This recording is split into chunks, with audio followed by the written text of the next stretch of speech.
This is where we do a lot of our innovation, and we welcome you to our Innovation Open House. Today, we're shining a spotlight on Moody's Analytics and showing you the many different ways that we're integrating our data, our analytics to create innovative and valuable and best-in-class solutions for what is a growing customer base. We thought the best way for you to understand our approach to innovation is just to show you. And so today is really about, in practice, being able to show you what we do and how we do it. There's a bunch of capabilities that we have that really nobody else has.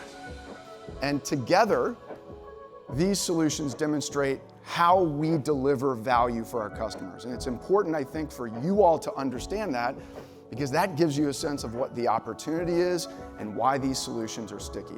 Bringing together through Gen AI of our proprietary data assets and our risk insights and the tools that we provide is really providing a lot of value and excitement. So we're not just thinking about technology of today, we've been thinking about technology of the future.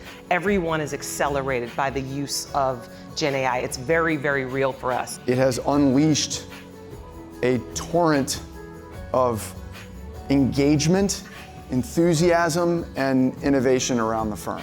There's something different and there's something exciting going on at Moody's.